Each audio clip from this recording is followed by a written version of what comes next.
bienvenue dans notre idée. Donc, nous, pour le parc, on a favorisé le plus haut pourcentage de milieux naturels. Donc, on a essayé de tapisser le tout de vert. On ne s'est pas laissé influencer par le 75%, on est allé au-delà de ça.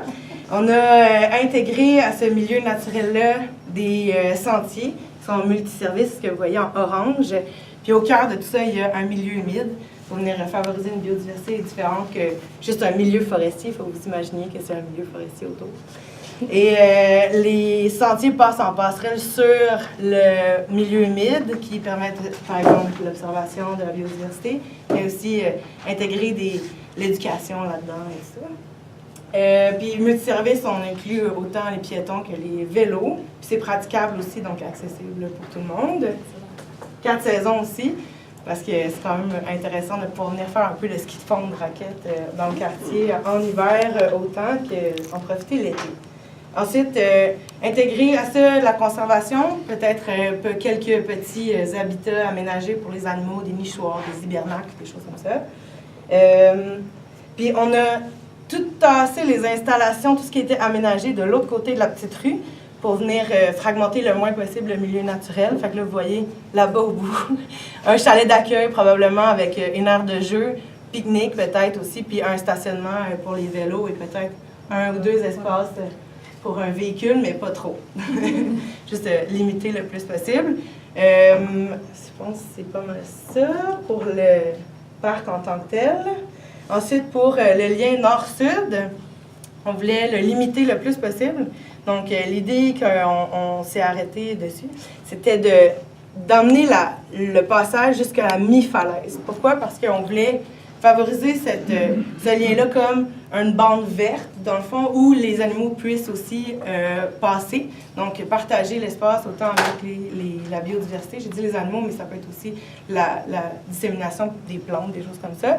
Donc, la passerelle viendrait se finir directement dans la falaise, puis il y aurait des passages pour piétons, vélos, multiservices qui viendraient se compléter jusqu'en haut. Cette passerelle-là, plutôt au niveau d'un milieu de friche, là, quelque chose de plus bas qu'un milieu forestier, pour venir faire un contraste un petit peu avec le restant du parc.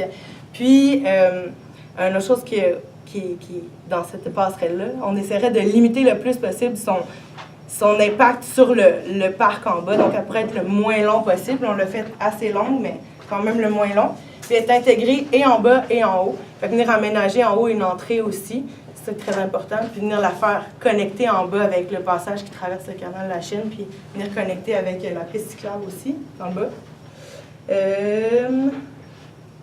C'est bon? J'ai-tu fait le tour? Ben, il y a des vocations historiques. Oui, là, c'est ça. Là, c'est la continuité. Puis ça rentre aussi dans l'entrée de ville, fait que je m'en allais là. Il y a quelques éléments aussi culturels, donc, qui seraient installés dans notre parc de rêve. Par exemple, des sculptures qui rappelleraient l'historique un peu de cet endroit-là, autant par la rivière Saint-Pierre que le canal de la Chine, puis inclure une espèce de passé navigable de ces espaces-là.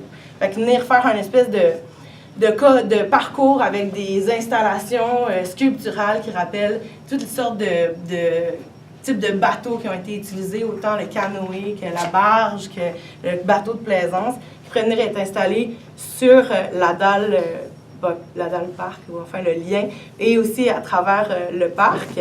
Puis là, il a disparu, mais on avait un gros canot là, qui était ici. Il est tombé? Non, il n'est pas tombé sur l'autoroute, mais enfin, on avait un gros canot là, qui était comme l'entrée de ville, un espèce de grand message pour dire, en tout cas, voilà. C'était notre entrée de ville qui était comme la plus grosse sculpture, dans le fond, dans notre réseau de sculptures qui était reminiscent du passé autochtone de l'espace. C'est pas rare. En tout cas, il était là, même là. Est-ce qu'il y a quelque chose que je n'ai pas dit que vous voudriez rajouter? Non, ben c'est ça. Fait que le lien, c'est le lien entre le passé, le présent, le lien entre le haut et le bas de la falaise, le lien entre le vert et le bleu, le lien entre les Montréalais et Montréalais. Bravo.